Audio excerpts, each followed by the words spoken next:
Sarah pulled her jacket as another flash of lightning split the Seattle sky. The rain hammered against her apartment windows with the fury of a Pacific Northwest storm in full swing. She'd been working late again, debugging the atmospheric processors for the Mars terraforming project, when the weather turned violent. Thunder crashed overhead as she walked to her kitchen, planning to make coffee and settle in for another long night. The engineering deadlines wouldn't wait for better weather. But as she reached for the coffee maker, a faint scratching sound caught her attention. It was barely audible over the storm, but her engineer's ear was trained to notice anomalies. The scratching came again, more desperate this time. Sarah frowned and followed the sound to her sliding glass door that led to the small balcony. Through the rain-streaked glass, she could barely make out something small moving near the door frame. "Probably just a cat," she muttered, but her curiosity got the better of her. Sarah unlocked the door and slid it open just enough to peek outside. The wind immediately tried to tear the door from her grip, and rain splattered across her hardwood floor. There, huddled against the door frame and shivering violently, was something she'd never seen before. At first glance, it looked like a tiny humanoid figure, no bigger than her hand. But as lightning illuminated the balcony again, Sarah saw features that definitely weren't human. The creature had smooth, pearl-colored skin that seemed to shimmer even in the rain. Its head was larger in proportion to its body, with enormous dark eyes that reflected the lightning like mirrors. Most striking were the delicate, translucent wings folded against its back, though they appeared torn and damaged. The creature looked up at her with those massive eyes, and Sarah felt her breath catch. There was intelligence there, unmistakable, desperate intelligence.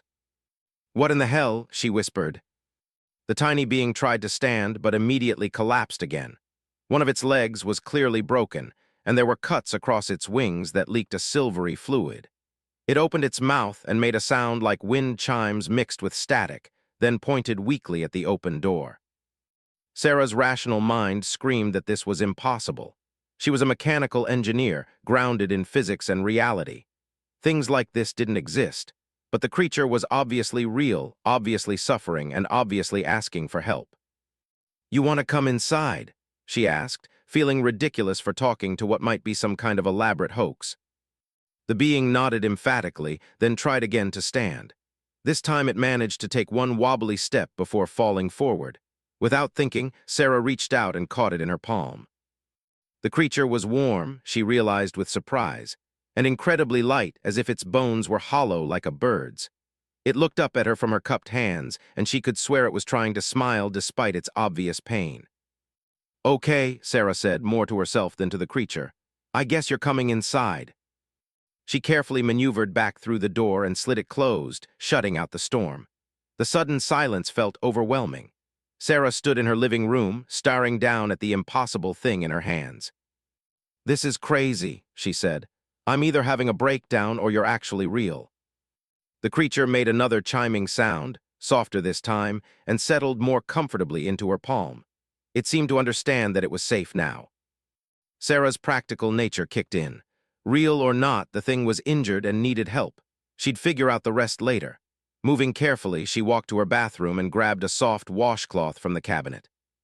"Let's get you cleaned up," she said, running warm water in the sink. "Can you understand me?" The creature nodded again, watching her every move with those intelligent eyes. Sarah dampened the washcloth and very gently began cleaning the silvery fluid from the creature's wounds. It winced but didn't pull away, seeming to understand that she was trying to help. As she worked, she noticed that the injuries looked like they'd been caused by some kind of energy weapon rather than natural damage. "Someone hurt you on purpose," she realized aloud, "didn't they?" The creature's expression darkened, and it made a series of urgent chiming sounds that somehow conveyed anger and fear. After cleaning the wounds, Sarah faced the problem of what to do next. She couldn't exactly take the creature to a veterinarian, and she certainly couldn't call the authorities. Who would believe her? And more importantly, what would they do to this obviously intelligent being? "I need to make you a safe place to rest," she decided. "Let me think." Sarah carried the creature to her home office, where she kept supplies for building prototype models. She found a small wooden box that had once contained precision instruments and lined it with soft fabric. Then she carefully placed the creature inside. "This is temporary," she assured it, "until I can figure something better out." The being settled into the makeshift bed and looked up at her gratefully. Then it did something that made Sarah's heart skip a beat. It placed one tiny hand over its chest and made a soft sound, then pointed at her. "Is that your name?" Sarah asked. "Or are you saying thank you?" The creature repeated the gesture, pointing more emphatically at her. "You're trying to tell me something," Sarah said, "but I don't understand." The being seemed to consider this, then began drawing in the air with one finger. Tiny points of light followed its movements, creating symbols that hung in the air for a moment before fading. Sarah blinked hard. Did you just write with light?" The creature nodded and continued drawing. This time it created what looked like a map, showing a large circle with smaller circles around it. It pointed to one of the smaller circles, then to itself. "You're showing me where you're from," Sarah realized. "That's your solar system." Another nod. Then the creature drew something that made Sarah's blood run cold. It showed the same map, but this time with dark shapes moving between the circles, and several of the smaller circles going dark completely. "Something's destroying your worlds," Sarah whispered. The creature's expression became deeply sad. It drew more symbols, trying to communicate something complex. Sarah could see the frustration building as the being realized the language barrier was too great.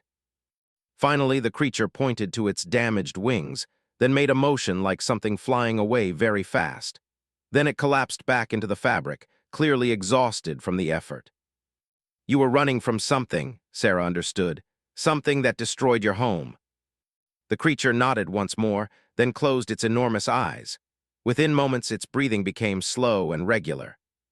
Sarah sat back in her chair, trying to process what had just happened. In the space of an hour, her worldview had been completely shattered.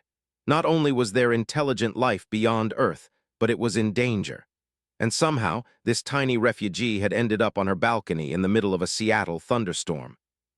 She looked at her computer screen, where equations for atmospheric processing still glowed in neat rows. Her normal life seemed impossibly distant now. "What am I supposed to do with you?" she whispered to the sleeping creature. As if in answer, her phone buzzed with a text message. It was from her colleague at the space program. "Sarah, have you been watching the news? Something weird is happening with the radio telescopes. We're picking up signals that don't match anything in our databases." Sarah felt a chill run down her spine. She looked at the tiny being in the box, then back at her phone. "It's starting," she said to the empty room. Over the next few days, Sarah fell into a routine she never could have imagined. She worked from home, claiming she was fighting off a cold while secretly caring for her unusual patient. The creature, she'd started calling it Little One, since she couldn't pronounce whatever name it had tried to communicate, was a surprisingly good patient. It seemed to understand that it needed to stay hidden and quiet during her video conferences. When she worked, it would sit in its box and watch her with those enormous eyes, occasionally making soft chiming sounds that Sarah began to interpret as commentary on her engineering work. The creature was healing remarkably fast. By the third day, it was able to stand and walk around the box, though it still favored its previously broken leg. The cuts on its wings had closed completely, leaving only faint silver lines as scars. What fascinated Sarah most was how obviously intelligent the being was. It watched everything she did with intense curiosity, and it seemed particularly interested in her computer. On the fourth day, when Sarah was debugging a particularly complex piece of code, the creature climbed to the edge of its box and began pointing at specific lines on her screen. "You can read this?" Sarah asked in amazement. The creature nodded and continued pointing. Sarah followed its indications and realized it was identifying errors in her code, errors that she'd been struggling to find for hours. "That's impossible," Sarah breathed. "This is human programming language. How could you possibly?" The creature made urgent chiming sounds and began drawing light symbols in the air again. This time, the symbols were more complex, showing mathematical equations that Sarah recognized as advanced quantum mechanics. "You're trying to tell me that math is universal," Sarah realized. "That intelligence recognizes patterns regardless of origin." The being nodded enthusiastically and continued drawing. It showed her equations she'd never seen before, concepts that seemed to be decades ahead of human science. Sarah felt her excitement building. "You're not just intelligent, you're more advanced than us." The creature's expression became modest. and it drew another symbol that somehow conveyed the concept of different rather than better. That evening, as Sarah sat in her living room with the creature perched on her shoulder, she realized that her life had become something out of a science fiction novel, but it felt more real and important than anything she'd ever done. "I wish I knew your name," she said softly. "I wish I could understand what happened to you." The creature made a thoughtful sound, then climbed down to her coffee table. It began drawing with light again, but this time the symbols were different, simpler. It drew what looked like sound waves, then pointed to its throat. "You're trying to teach me your language," Sarah understood. Over the next hour, the creature patiently drew symbol after symbol, each one accompanied by a specific chiming sound. Sarah did her best to repeat the sounds, though her human throat couldn't quite manage the musical quality of the creature's voice. Finally, the being drew a symbol that seemed to represent itself and made a specific sound, a rising and falling chime that sounded almost like. Sarah repeated, "Is that your name?" The creature nodded happily and pointed to himself. He chimed again. Then he pointed to Sarah and drew a questioning symbol. "Sarah," she said, pointing to herself. "My name is Sarah." Tried to repeat it, his chiming voice turning her name into something musical and beautiful. "Ah." "Close enough," Sarah laughed, and she could swear that smiled. As the days passed, their communication improved rapidly. Was an incredibly fast learner, picking up basic English with a speed that amazed Sarah. He also began teaching her more of his own language, which he called song speech because of its musical nature. But with better communication came more disturbing revelations. People were called and they were one of the oldest species in the galaxy. They had been peacekeepers and explorers for millions of years, using their advanced technology to help younger races develop safely. But that had all changed when the Hegemony Alliance rose to power. The Hegemony was a coalition of aggressive species that believed in expansion and domination. They saw this peaceful influence as a threat to their goals. Worse, they wanted this technology for themselves. "They came to our worlds with words of friendship," explained in his broken but improving English. "Said they wanted alliance, but they brought weapons hidden in their ships." The attack had been sudden and devastating. Despite their advanced technology, were not a military people. They had defensive capabilities, but they had never developed the kind of brutal warfare tactics that the Hegemony specialized in. "My people scattered," continued, his voice becoming sad. "Many worlds burned, families separated. I was scout looking for safe place for refugees." "And you ended up here," Sarah said, "on Earth." Nodded, "Ship damaged in fight, crashed in your ocean, swam to land but badly hurt." Sarah felt a chill as she realized the implications. "If you were scouting Earth, does that mean the rest of your people might come here?" "Maybe," said uncertainly. "If they received my signal before ship crashed, but signal also might bring hegemony." "What signal?" Sarah asked with growing alarm. Looked uncomfortable. "Emergency beacon, all scouts carry, activates automatically when ship crashes." Sarah felt her blood go cold. "When did your ship crash?" 7 of your days ago." Sarah said slowly, "You've been with me for 6 days. When exactly does this beacon activate?" His enormous eyes widened as he seemed to realize something. He began counting on his tiny fingers, his expression growing more and more worried. "Tomorrow," he whispered. "Beacon activates tomorrow." Sarah stared at him for a long moment, then looked out her window at the Seattle skyline. Somewhere out there, beyond the stars, an ancient war was about to arrive on Earth's doorstep, and she was the only human who knew it was coming. "We need to talk to someone," she said finally. "Someone with authority, someone who can help." Looked up at her with those trusting eyes that had become so familiar over the past week. "You help," he said simply. "You good human, you save." Sarah felt the weight of responsibility settling on her shoulders. She was just an engineer working on atmospheric processors. But somehow, she had become Earth's first contact with an alien species. And depending on what happened in the next 24 hours, she might be humanity's only hope of avoiding a war they couldn't possibly understand. "Yeah," she said softly, gently stroking his tiny head with one finger. "I'll help, but I'm going to need you to help me too. We're going to have to trust each other completely." Nodded solemnly. "Trust," he repeated, "and human partners." Sarah spent the night staring at her ceiling, trying to figure out who to call. The president? NASA? The United Nations? How do you tell world leaders that aliens are coming and you learned this from a tiny refugee living in a box on your desk? By morning, she'd made her decision. Doctor at the SETI Institute had been Sarah's mentor during graduate school. If anyone would listen to an impossible story and react rationally, it would be. "I need you to come to Seattle immediately," Sarah said when answered her phone. "And don't tell anyone where you're going." "Sarah, what's going on? You sound terrible." "I can't explain over the phone. But remember how you always said that when we finally made contact, it would change everything." There was a long pause. "Sarah, please tell me you're not having some kind of breakdown." "I'm not, but I need you to trust me. Can you be here by tonight?" Another pause. "I'll catch the next flight." While waiting for, Sarah worked with to prepare for what might be the most important conversation in human history. They practiced his English, discussed what information was most critical to share, and tried to anticipate what questions might ask. Seemed nervous about meeting another human.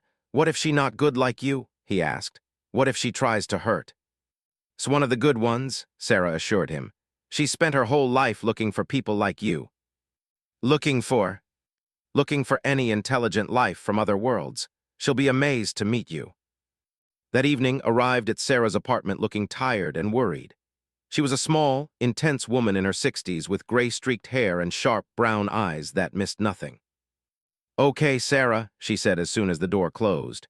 "What's this about? You've got me completely freaked out." "Before I show you anything, I need you to promise me something," Sarah said. "Promise you'll hear me out completely before you react." Studied her former student's face. "You're serious about this?" "Dead serious." "All right, I promise." Sarah took a deep breath. First contact has already happened, and we have about 18 hours before everything changes. His eyebrows shot up, but she kept her promise and didn't interrupt. "6 days ago, an alien refugee crashed in Sound," Sarah continued. "He made it to my balcony during that big storm. He's been hiding here while he recovered from his injuries." "Sarah, you promised to hear me out." Sarah walked to her office and returned with a small wooden box. "I'd like you to meet." She opened the box, revealing the tiny sitting inside. Looked up at with his enormous dark eyes and raised one small hand in what was clearly a greeting. "Hello," he said in his chiming voice. "I am of people." His mouth fell open. She stared at for a long moment, then sat down heavily on Sarah's couch. "This is real," she whispered. "Very real," Sarah said, "and we have a problem." Over the next 2 hours, Sarah explained everything. The war between thee and the Hegemony Alliance. The systematic destruction of peaceful worlds. The emergency beacon that would activate in the morning, potentially bringing both refugees and enemies to Earth. Listened to it all with the focused attention she'd once brought to analyzing radio signals from space. She asked technical questions, took notes, and gradually accepted what she was seeing. "The beacon," she said finally, "how powerful is it?" "Strong enough to reach anywhere in galaxy," replied. "But signal takes time to travel. My people might not come for days, Hegemony might not come for weeks." "Or they might already be closer than we think," pointed out. "If they've been chasing your people, some ships could already be in nearby star systems." "True," admitted, looking worried. Sarah had been thinking about this all day. "We need to contact the government, but we need to be careful about how we do it. If we go through normal channels, could end up in some lab being dissected by people who see him as a specimen instead of a person." "What do you suggest?" asked. "Your contacts at NASA," Sarah said. "People you trust. We need to get this information to someone with enough authority to prepare Earth for what's coming, but someone who will treat with respect." Nodded slowly. "I know someone. Admiral James at the Pentagon. He liaisons between NASA and the military on space security issues. He's a good man, and he's been preparing for this possibility his entire career." "You think he'll believe us?" Sarah asked. "If I vouch for you and he sees with his own eyes, yes, I think he will." That night they made the call. Admiral listened to his explanation with professional calm, asked a few pointed questions, and agreed to fly to Seattle on the first military transport he could arrange. "He'll be here by noon tomorrow," reported after ending the call.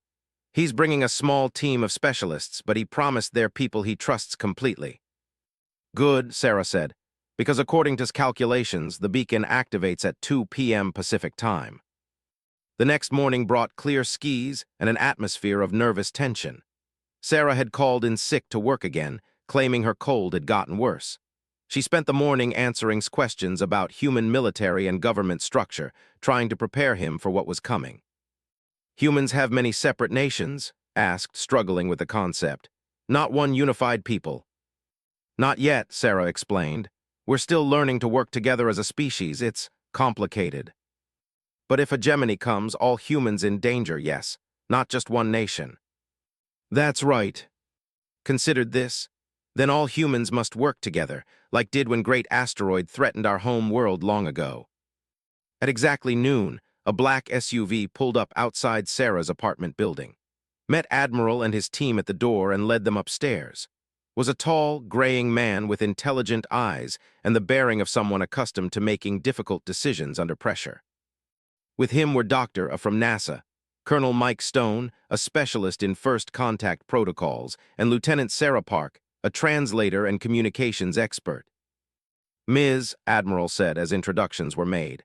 Doctor has told me some extraordinary things. I'd like to meet this individual you've been protecting. Sarah brought out the wooden box and opened it carefully. Stood up inside, wearing a tiny outfit that Sarah had fashioned from cloth scraps to help him look more formal for this important meeting. Admiral said in his musical voice, I greet you in name of people. Thank you for coming to help. Stared at for several seconds, then knelt down so he was at eye level with the small being. The honor is mine, he said formally. I speak for the United States military, and I want you to know that we consider you a refugee under our protection. His eyes widened. You accept even though not human. Intelligence and goodness aren't limited to any single species, replied. Doctor tells me you're in danger and that your people might be coming here seeking safety. We want to help. Over the next hour, explained the situation in detail, with Sarah and helping to translate concepts that didn't exist in human language. Doctor took biological readings with instruments that's team had brought, while Lieutenant Park worked on developing better communication protocols. The beacon will activate in 43 minutes, Colonel Stone reported, checking his watch. What exactly should we expect? Signal will broadcast for one full day, explained. Then stop automatically. If ships are within 50 light years, they will hear it and come to investigate. And the hegemony? Asked. Same range, but they might already have ships closer hunting for refugees. Nodded grimly. We need to alert our early warning systems and prepare for multiple scenarios. He turned to Colonel Stone. Get me a secure line to NORAD and the Deep Space Monitoring Network. I want every telescope and radar installation watching for anything unusual. Sir, Doctor interrupted, before we go any further, I need to ask about technology. If your people do come here, what kind of capabilities are we talking about? Looked uncomfortable. Technology very advanced, ships that travel faster than light, weapons that can protect planets, but people not warriors, technology made for exploration and helping, not fighting. But the hegemony has their own technology, pointed out. Yes, said sadly. They steal much from peoples they conquer. They have ships as fast as and weapons made only for destroying. Lieutenant Park looked up from her equipment. Sir, I'm getting reports from SETI installations worldwide. They're detecting unusual radio activity. Already, asked. The beacon hasn't activated yet. No, sir, but there's definitely something happening. Radio telescopes in Australia are picking up what sounds like encrypted transmissions from the direction of the system. His face went pale. Hegemony ships, he whispered. They were closer than we thought. Immediately shifted into crisis mode. Colonel Stone, I need you to contact the Joint Chiefs. Tell them we have a credible first contact situation developing and possible hostile forces approaching Earth. Doctor, start working with on technical specifications for and hegemony ships. Lieutenant Park, coordinate with international space monitoring agencies. What about me? Sarah asked. Looked at her seriously. Ms., you're the only human completely trusts. I need you to help us understand his people and figure out how to protect them when they arrive. At exactly 2:03 p.m., every radio telescope on Earth detected the same thing. A powerful signal broadcasting from somewhere in Earth's solar system. The message was complex, musical, and unlike anything humanity had ever heard before. Beacon is active, confirmed, listening to the signal on Lieutenant Park's equipment. Message says, "Safe harbor found, scout alive, requesting immediate assistance from any surviving family groups." "How long before someone responds?" asked. "Depends on how far they are," replied. "Could be hours, could be days." As if in answer to his words, Lieutenant Park's radio crackled to life. "Admiral, this is NORAD. We have multiple contacts approaching from the outer solar system. Speed and trajectory suggest non-terrestrial origin." Grabbed the radio. "How many contacts?" 12 objects, sir. They'll be in Earth orbit in approximately 6 hours. Listen to this exchange with growing excitement and terror. 12 ships. That could be refugee fleet, but also could be hegemony hunting party. "Is there any way to tell the difference?" Sarah asked. "Ships will try to communicate first," said. "Hegemony ships will demand surrender." Made a decision. "We have 6 hours to prepare for either possibility. Colonel Stone, I want every available military asset on alert but not aggressive positioning. We don't want to appear threatening to potential allies. Doctor, you and Doctor work with to establish communication protocols. Ms., I need you to help us understand what we'll need if these are refugees." As the team dispersed to their tasks, Sarah found herself alone with for a moment. "Are you scared?" she asked softly. "Very scared," admitted, "but also hopeful, has been alone for many days if these ships carry families." "We'll protect them," Sarah promised. "Whatever happens, we'll figure it out together." Nodded, but his expression remained worried. "Sarah, there is something not tell you yet." "What?" "Have, how you say, protocols for emergency like this. If hegemony finds refugee fleet, ships will fight to protect families, but fighting near inhabited world like Earth." "What are you saying?" The tiny alien looked up at her with fear in his enormous eyes. "If battle happens near Earth, your planet could be damaged. Technology very powerful but not precise in battle. Hegemony even less careful." Sarah felt her stomach drop as she realized the implications. Earth was about to become a battlefield in an alien war, and there was nothing she could do to stop it. The next few hours passed in a blur of activity, coordinated with world leaders trying to explain the situation without causing global panic. Doctor and worked with to establish basic communication protocols for first contact. Colonel Stone prepared military assets for a confrontation unlike anything in human history. Sarah found herself serving as an interpreter between and the various experts, helping them understand concepts that had no human equivalent. It was overwhelming and terrifying, but she also felt a strange sense of purpose. This was why had found her, not by accident, but because humanity needed someone who could bridge the gap between species. At 7:30 p.m., the waiting ended. Lieutenant Park's radio crackled with an incoming transmission.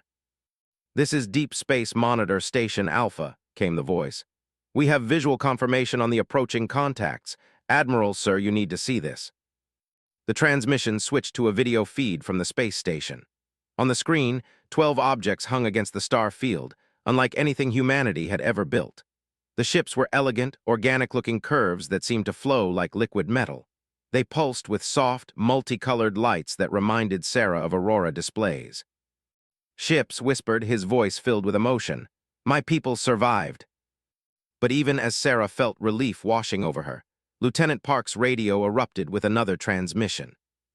"Admiral, this is NORAD again. We have new contacts. 15 additional objects approaching from a different vector, ETA 4 hours. The room went silent. Sarah looked at who had gone completely pale. "Hegemony," he whispered. "They followed the refugee fleet." His jaw tightened. "Can the ships outrun them?" "Not with refugee families aboard," said sadly. "Ships too heavy, children and elderly slow them down." "Then they'll fight," realized. "Yes, and Earth will be in middle of battlefield." As if on cue, the radio crackled with a new transmission. This one was in musical language, but with an urgency that needed no translation. Listened intently, then looked up at the humans around him. "Fleet asking permission to defend themselves in your star system," he translated. "They promise to try to minimize damage to Earth, but they cannot guarantee safety." Stared at the screen showing the beautiful alien ships, then looked down at the tiny being who had started all of this. Tell them, he said grimly, that Earth stands with the... The next 4 hours transformed Sarah's quiet apartment into an impromptu command center for humanity's first interstellar crisis. Admiral had established a direct link to the Pentagon, NORAD, and the International Space Station. World leaders were being briefed in emergency sessions, while military commanders across the globe coordinated the largest defensive operation in human history. Sarah sat at her kitchen table, helping communicate with the incoming fleet. The tiny alien had tears streaming down his face as he spoke in rapid song speech with his people. It was the first time he'd heard friendly voices since his ship had crashed. "What are they telling you?" Sarah asked gently during a pause in the transmission.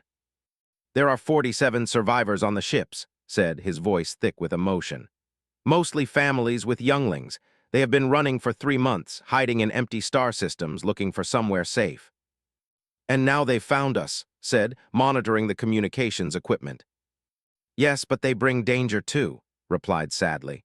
"Fleet leader wants to leave, draw hegemony ships away from Earth, but ships are low on fuel and some damage from previous battles." Doctor looked up from her readings. "The energy signatures we're detecting from the ships are incredible. Their power source is unlike anything we've theorized." "Zero-point energy manipulation," explained absently while listening to another transmission. "Learned to harvest power from quantum vacuum fluctuations millions of years ago." The humans in the room exchanged glances. They were getting a crash course in physics that was centuries ahead of Earth science. Admiral called from across the room, "I need to know about hegemony capabilities. How do their weapons compare to the ships?" Looked grim. "Hegemony ships more heavily armed, built for war, not exploration. Ships faster and have better shields, but they carry families, not soldiers." "What about us?" Sarah asked. "Can human technology help at all?" "Considered this. Human ships too slow for space battle, but human weapons, they use different principles than or hegemony, might be unpredictable factor." Colonel Stone was coordinating with the International Space Station and the various space agencies worldwide. "We have every satellite and space-based telescope tracking both fleets," he reported. "The hegemony ships are different from the vessels." The main screen switched to show the approaching hegemony fleet. Where the ships were graceful and organic, these vessels looked like weapons made manifest. They were angular, dark, and bristling with obvious armaments. Even through the telescope, they radiated menace. 15 ships, Lieutenant Park counted, all heavily armed from what we can see. "More than enough to destroy refugee fleet," said quietly, "and probably enough to damage Earth badly if they choose to." Was on 3 different phone calls at once, coordinating with military leaders around the world. Sarah caught fragments of conversation about mobilizing every available rocket, preparing nuclear weapons, and evacuating major population centers. "Admiral," she interrupted, "people have been fighting this war for months. Maybe we should ask them what they think we can do to help." Nodded and ended his calls. "Good point. What would be most useful from Earth forces?" Consulted with the fleet again, speaking rapidly in his musical language. After several minutes, he turned back to the humans. "Fleet leader says human ships too fragile for direct combat, but humans could help with surprise tactics. Hegemony expects space battle with known weapons. Human ships attack from unexpected angles, might confuse enemy long enough for to escape." "A distraction, understood. We can do that." Over the next hour, an unprecedented plan took shape. Every nation with space capabilities contributed what they could. The International Space Station would serve as a command platform. Military satellites would be repurposed as crude weapons. Even commercial satellites would play a role, creating sensor networks to track the battle. Most dramatically, every available rocket and spacecraft on Earth was being hastily modified for combat. It was a desperate effort, cobbling together humanity's modest space assets against technology that was more advanced. "It's insane," Doctor muttered, watching the preparations. "We're basically throwing rocks at starships." "Sometimes rocks work," Colonel Stone replied grimly, "especially if nobody expects them." Sarah was helping coordinate between the human and forces when the tiny alien suddenly went very still. "What is it?" Sarah asked. "Hegemony ships are sending message," said, his voice barely a whisper. The room fell silent as listened to the transmission. His expression grew more and more horrified. They demand surrender of all refugees, he translated. They give Earth 1 hour to comply or they will. They will demonstrate what happens to worlds that protect. Demonstrate how? Asked. His voice was shaking. They will destroy one of your cities as example. The room erupted in angry voices and urgent radio calls. Sarah felt a cold fury building in her chest. These aliens had arrived at Earth, threatening to murder innocents because humanity had shown compassion to a refugee. Tell them no, she said firmly. Everyone turned to look at her. Sarah began. Tell them no, Sarah repeated, standing up. Came to us injured and afraid. We helped him because it was the right thing to do. And we're not going to hand him and his people over to be slaughtered because some alien bullies are threatening us. Admiral studied her for a moment, then nodded slowly. Ms. is right. We don't negotiate with terrorists, whether they're human or alien. He turned to, tell the hegemony that Earth rejects their demands. Tell them that humanity stands with the people. Looked up at with awe. You would risk your whole planet for refugees you barely know. That's what decent people do, Sarah said simply. Transmitted the message, his voice carrying a note of pride along with the words. The response came back immediately, harsh and filled with rage. They say Earth will burn, translated. They are targeting city called New York. Was already on the radio. NORAD, this is initiate immediate evacuation of New York City. This is not a drill. We have credible threat of alien attack. The next 30 minutes were chaos. Every news network on Earth was reporting that an alien attack was imminent. Panic spread through social media, but it was tempered by reports that other aliens, peaceful refugees, were asking for humanity's protection. Sarah found it remarkable how quickly the news media had grasped the situation. Within minutes, headlines around the world were variations of Earth protects alien refugees and humanity's first stand in Galactic War. The fleet is moving, Lieutenant Park reported.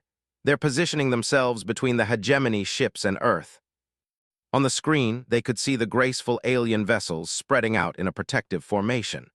Their lights pulsed more rapidly now, and new energy readings indicated they were charging their weapons. They're going to fight, observed. Of course they are, Sarah said. They're protecting their families, and now they're protecting us too. Was listening to rapid communications from the fleet. Fleet leader says human evacuation of New York shows that humans truly good people, he translated. Says her people honored to fight alongside species with such courage.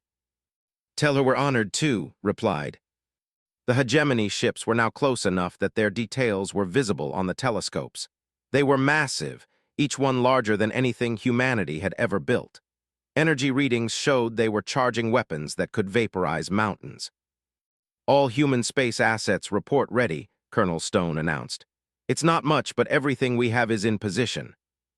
Looked around the room at the small group that had become Earth's first contact team. This is it, the moment that changes everything. Sarah reached out and gently stroked tiny head. Whatever happens, you're not alone anymore. Looked up at her with absolute trust. Never forget human kindness, he said. Whatever happens, proud to know Sarah and humans. The first shot came without warning. A beam of coherent energy lanced out from the lead hegemony ship, aimed not at the fleet but directly at Earth. It was the demonstration they had promised, the destruction of a city to show Earth what defiance would cost. But the beam never reached the planet. A ship interposed itself in the path, its shields flaring with brilliant light as it absorbed the attack meant for New York. They saved us, Lieutenant Park whispered. And now it begins, said grimly. The space around Earth erupted in light and energy as the two alien fleets engaged.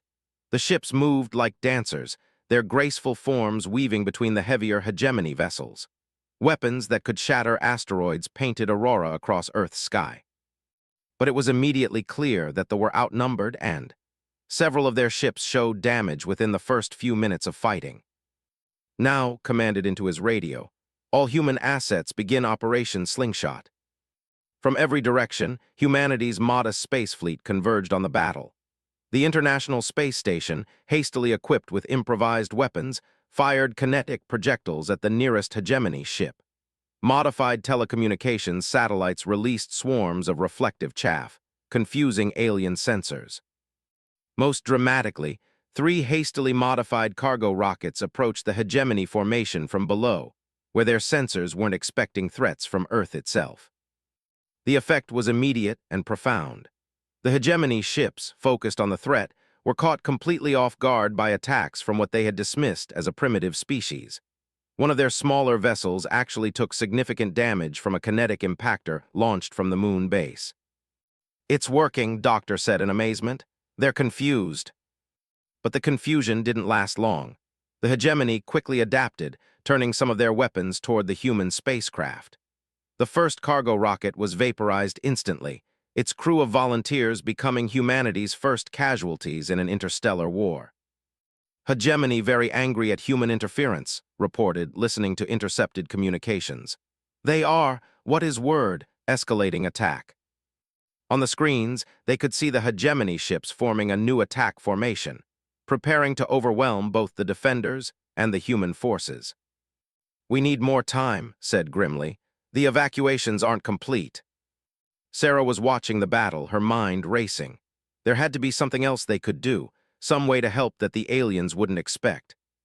Then it hit her. She said urgently, "You said the hegemony steals technology from species they conquer, right?" "Yes, that is how they become so powerful. So they understand lots of different types of weapons and defenses. Yes, they adapt quickly to new threats." Sarah smiled grimly. "But they've never encountered humans before. Our technology is completely different from anything in their experience." She turned to Admiral. "Sir, we've been thinking about this wrong. We're not trying to hurt them with our weapons. We're trying to confuse them." "What do you mean?" "Radio," Sarah said excitedly. "Every human spacecraft up there has radio transmitters. What if we coordinated a massive broadcast, flooded their communication channels with interference?" His eyes went wide. Hegemony ships coordinate through quantum entanglement networks, but they also use electromagnetic backup systems. If humans disrupt those, they lose coordination, finished, understanding immediately. Within minutes, every radio transmitter on Earth was being coordinated in a massive electronic warfare attack. Radio telescopes, communication satellites, even ham radio operators were contributing to a planet-wide broadcast aimed at the hegemony fleet. The effect was immediate. The alien ships began firing on each other, their coordination completely disrupted by the electromagnetic chaos humanity was creating. "Now," came the voice of the fleet leader through his translator, "while they are confused." The ships, apparently immune to the radio interference, pressed their attack with renewed vigor. Their elegant vessels danced between the now disorganized hegemony formation, striking at damaged ships and protecting their own refugee vessels. Sarah watched in awe as humanity's first space battle unfolded above their heads. It was terrifying and beautiful and completely surreal. "Hegemony fleet is retreating," Lieutenant Park reported, almost unable to believe it. "They're actually retreating." The dark ships were indeed pulling back, their formation broken and several vessels showing significant damage. They launched a final barrage at the fleet, then accelerated away from Earth at incredible speed. "They will be back," warned, "with more ships, better prepared for human tactics." "Let them come," said fiercely. "We'll be ready." As the immediate threat receded, Sarah realized that everything had changed in the span of a few hours. Humanity was no longer alone in the universe. They had allies among the stars, and they had enemies too. But most importantly, they had proven that even a young species could make a difference when they stood up for what was right. "The fleet is requesting permission to enter Earth orbit," Lieutenant Park reported. "They want to thank us properly." Sarah looked down at, who was crying tears of joy. "Tell them yes," she said. "Tell them they're welcome to stay as long as they need to." "Tell them," Admiral added, "that Earth is honored to be their sanctuary." As the alien ships moved into peaceful orbit around their planet, Sarah realized that her life as a simple engineer was over. The age of humanity as an interstellar species had just begun. And it had all started with a tiny refugee asking for help during a thunderstorm. The refugee fleet settled into stable orbit around Earth, their ships forming a protective ring that made the planet look like it was wearing a crown of stars. For the first time in months, the alien refugees felt safe enough to lower their shields and begin repairs on their damaged vessels. Sarah stood at the window of the hastily established First Contact Center in Geneva, watching the lights of the alien ships move across the night sky. It had been 3 days since the battle, and the world was still trying to process what had happened. "The President wants to know when we can arrange a formal meeting," Admiral said, joining her at the window. He looked exhausted. They all did. The past 72 hours had been a blur of debriefings, emergency sessions with world leaders, and coordination with the fleet. "Says his people are ready whenever we are," Sarah replied. "But he warns that culture is very different from ours. The formal protocols might be complicated." Nodded. Over the past few days, they'd all learned that First Contact was more complex than anyone had imagined. It wasn't just about language barriers or technology differences. The thought differently, structured their society differently, and had cultural concepts that didn't exist in human civilization. "How different?" asked. Before Sarah could answer, his musical voice chimed from the communication device had built for him. The tiny alien was now riding on Sarah's shoulder, having become her constant companion since his people arrived. Admiral sang, "Fleet leader ready to meet human leaders now, but first must ask important question." "What question?" asked. "Humans help refugees without knowing us, risk planet for strangers. This is, how you say, unprecedented in galaxy, need to understand why." Sarah exchanged glances with. It was a fair question, and one that human leaders had been asking themselves since the crisis began.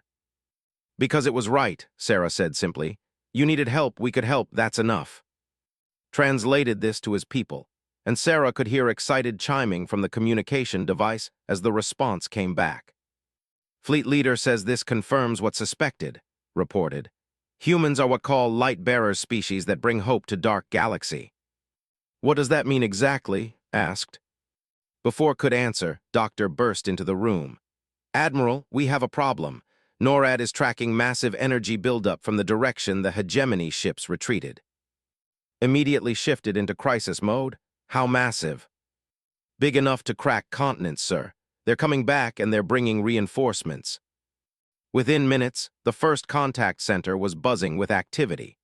The fleet had detected the approaching threat as well, and their ships were moving into defensive positions around Earth. "How many ships this time?" asked as reports streamed in from monitoring stations around the world. 43 confirmed contacts," Lieutenant Park reported. "All large vessels. This isn't a raiding party, it's a full battle fleet." Sarah felt her stomach drop. The previous attack had been defeated only because the hegemony had underestimated human ingenuity and desperation. This time, they would be prepared for both. "What does the fleet leader say?" asked. Was listening intently to rapid communications from his people. His tiny face was pale with worry. "Fleet leader says cannot win against so many ships," he translated. "She suggests that refugee fleet run while human ships delay hegemony." "Absolutely not," Sarah said immediately. "We don't abandon our friends." Nodded agreement. "Tell the fleet leader that Earth stands with the, we fight together or we don't fight at all." As relayed the message, Sarah could hear the musical response from the commander. Even without understanding the words, the tone conveyed deep emotion. "Fleet leader says," paused, searching for the right words, "says she has never encountered species like humans, says honored to die alongside such noble people." "Nobody's dying today if I can help it," said grimly. He turned to Colonel Stone. "What's our status on reinforcements?" "Everything we have is already in position, sir. But it's not enough. We're looking at 43 advanced warships against 12 damaged vessels and maybe 30 human spacecraft that were never designed for combat." The room fell silent as everyone contemplated the odds. They had succeeded once through surprise and desperation, but this time the enemy would be ready for their tactics. Sarah was staring out the window at the ships when an idea began to form. She said slowly, "You mentioned that your people have been peacekeepers for millions of years. That implies they've dealt with situations like this before." "Yes," replied, "have faced many aggressive species, but usually with full fleet, not refugee ships." "But you have experience with species that are more powerful militarily, but less advanced in other ways." His enormous eyes lit up as he understood what she was getting at. "Yes, often help younger species defend against older, more aggressive ones, is ancient tradition." "How?" technology sharing, give advanced defenses to species under protection, but hesitated. But what? Technology sharing with species not ready, usually forbidden, could be very dangerous. Admiral leaned forward. What kind of dangerous? Human technology very primitive compared to science, but humans very creative, very adaptable, if give humans advanced weapons. We might blow ourselves up, Doctor finished, understanding the implication. Or create something even not expect, said. Could be good surprise or very bad surprise. Considered this for a long moment. What does the fleet leader think? Consulted with his people again. The conversation seemed to go on forever, with multiple voices joining in. Sarah could hear the musical arguments flowing back and forth as they debated the unprecedented decision. Finally, turned back to the humans. Fleet leader says we'll share emergency defense technologies with humans, but only if human leaders promise to use responsibly after battle. What technologies? Asked. Shield generators, basic energy weapons, maybe faster than light communication so human ships can coordinate with fleet. Sarah felt her excitement building. How long to retrofit our spacecraft? Have emergency fabrication systems, could upgrade human ships in 6 hours. Was already reaching for his radio. Do it. Coordinate with every space agency on Earth. I want every available spacecraft upgraded and ready for battle. As the frantic preparations began, Sarah found herself thinking about the implications of what was happening. In the span of a week, humanity had gone from believing they were alone in the universe to fighting an interstellar war with advanced alien technology. She said quietly, what happens after this, assuming we survive? If humans prove themselves in battle, replied, we'll formally request that Earth join the Galactic Concordance. What's that? Alliance of species that oppose hegemony expansion. Very old organization, very powerful, but also very careful about new members. Sarah stared at him. You're talking about humanity joining a galactic government. More like mutual defense treaty. Species keep own governments but share technology and protect each other from threats like hegemony. The implications were staggering. If humanity survived the next battle, they would become a player on the galactic stage almost overnight. Over the next 6 hours, Sarah watched in amazement as engineering teams worked with human technicians to upgrade Earth's modest space fleet. The aliens used devices that looked like complex musical instruments to transform crude human spacecraft into something approaching interstellar capability. The International Space Station was equipped with shield generators that could deflect energy weapons.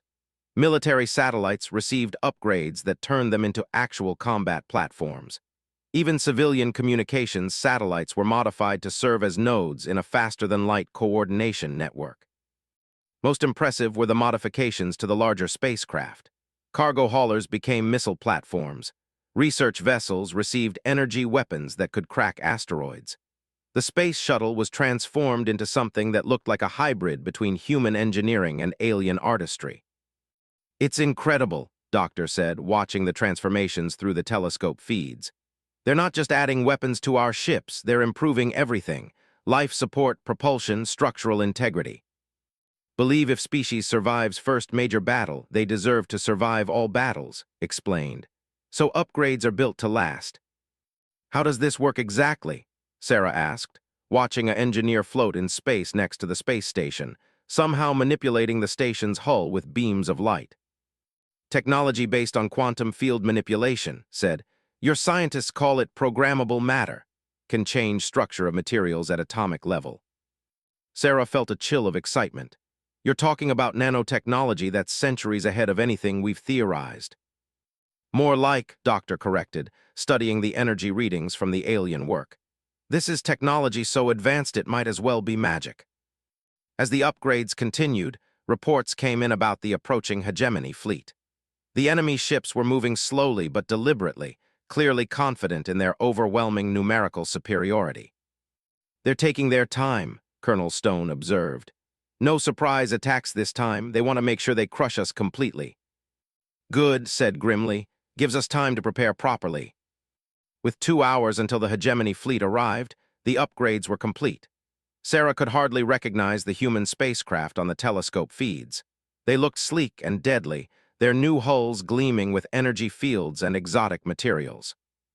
"All human vessels report ready," Lieutenant Park announced. "Shield generators online, weapons charged, coordination network established."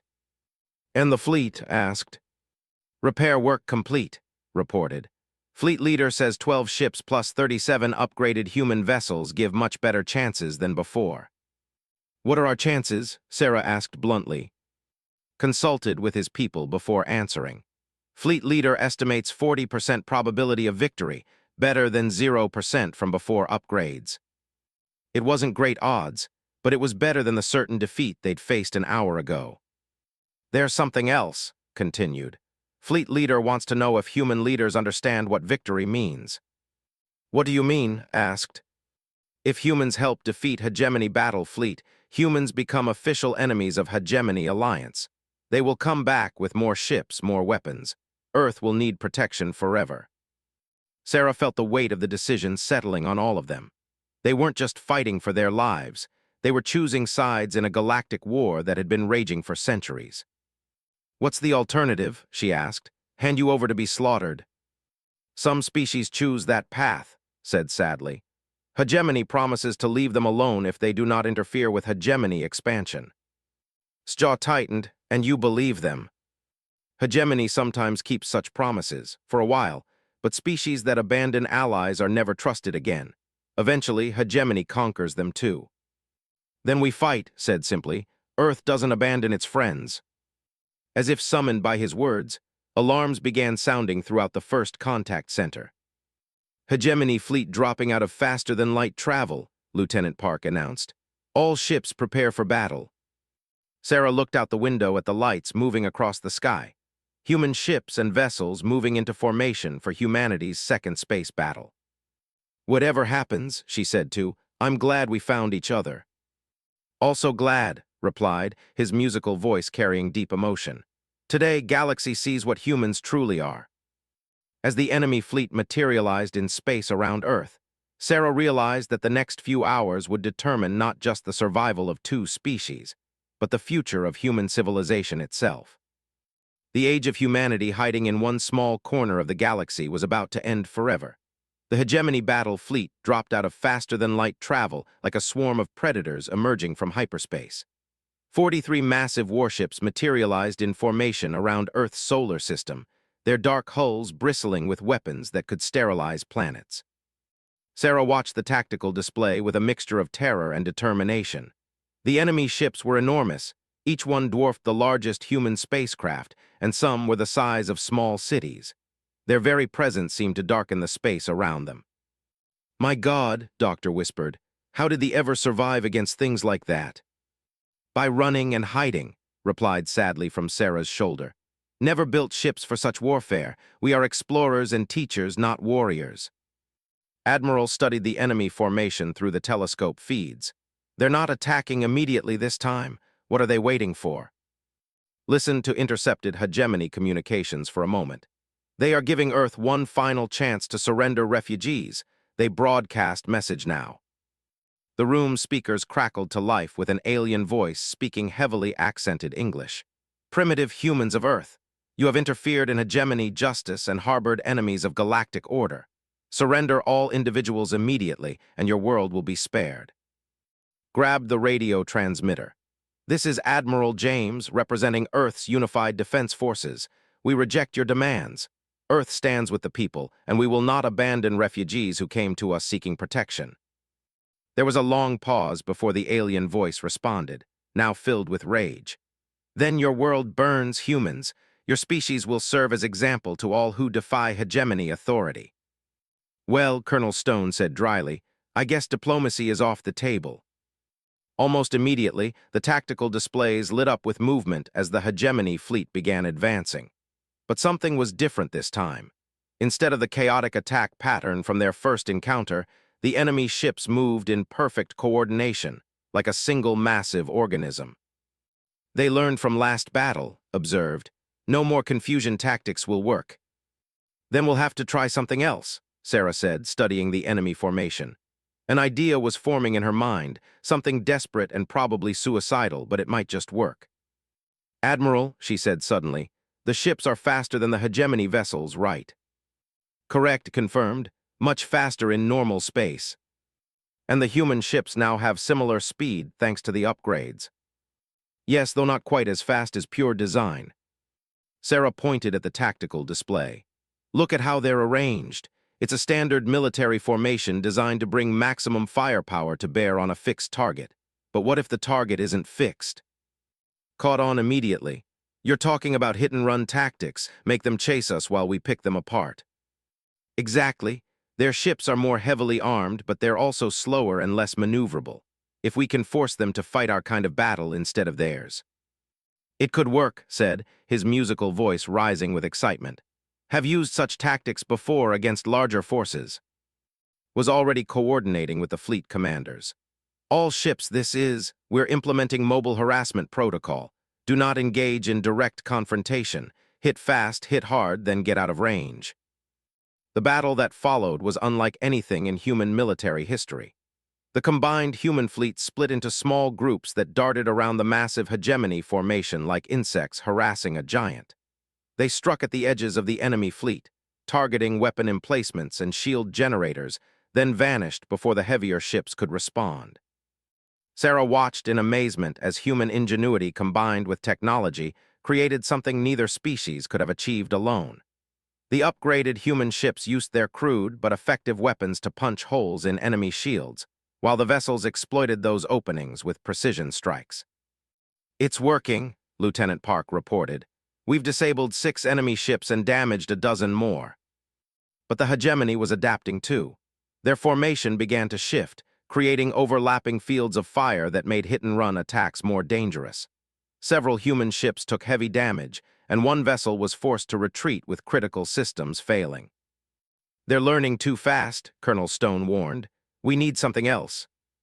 Sarah was studying the battle display when she noticed something odd. The largest hegemony ship, a massive dreadnought at the center of their formation, wasn't just directing the battle. It was providing some kind of coordination signal to the other vessels. She said urgently, "That big ship in the middle, what is it?"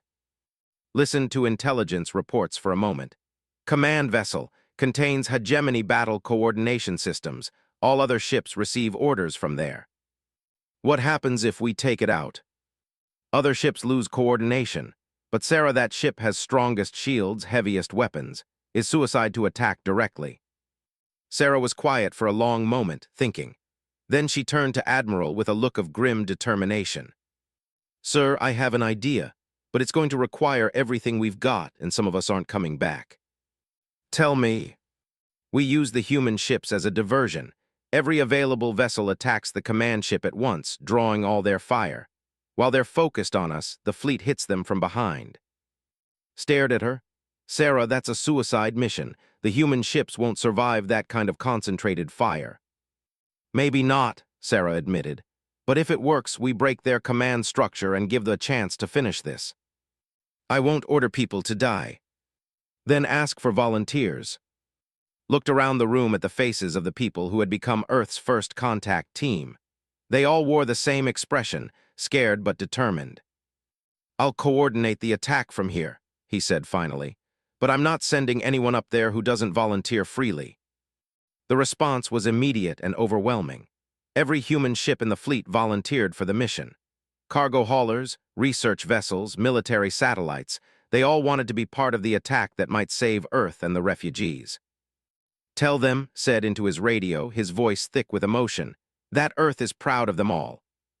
The final attack began 15 minutes later.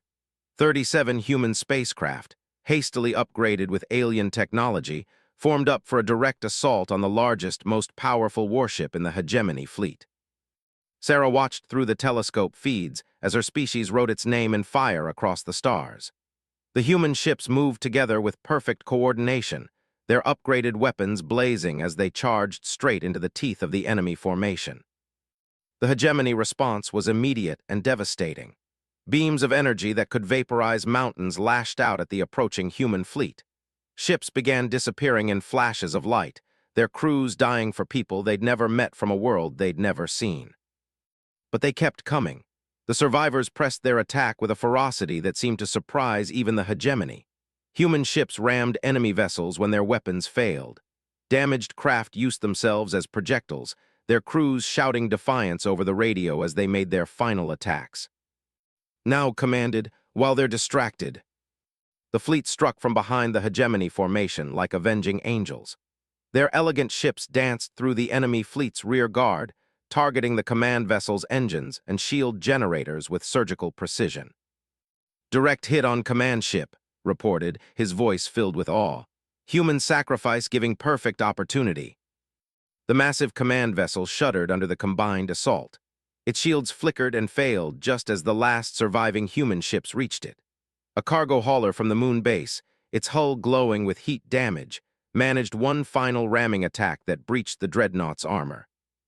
The explosion that followed lit up half the solar system. When the light faded, the hegemony command ship was gone. The surviving enemy vessels hung in space like lost children, their coordination completely broken. "All remaining hegemony ships," broadcast, "you have lost your command structure and half your fleet. Withdraw now or we will finish what you started." The response came not from the hegemony ships, but from somewhere much farther away. A new voice, speaking the same heavily accented English but with a tone of profound respect. "Human forces, this is Hegemony Sector Commander Vex. We acknowledge your victory. Surviving ships are authorized to withdraw." As the battered hegemony fleet retreated, Sarah realized that something fundamental had changed. The aliens weren't speaking to Earth as inferiors anymore. There was respect in their voice, the kind of respect that only came from facing an enemy in battle and recognizing their courage. "Sarah," said softly, "your species just did something no one has done in 300 years. "What's that?" "Defeated hegemony battle fleet in open combat. Have hidden from such fleets, other species have surrendered to them. But humans charged straight into weapons that could destroy worlds and won." Over the next few hours, reports came in from across the solar system. Of the 37 human ships that had participated in the final attack, only 8 had survived. The cost had been terrible, but the victory was absolute. More importantly, the surviving refugees were. Outside, another storm was building on the horizon. But this time, Sarah knew the real storm was coming from much farther away.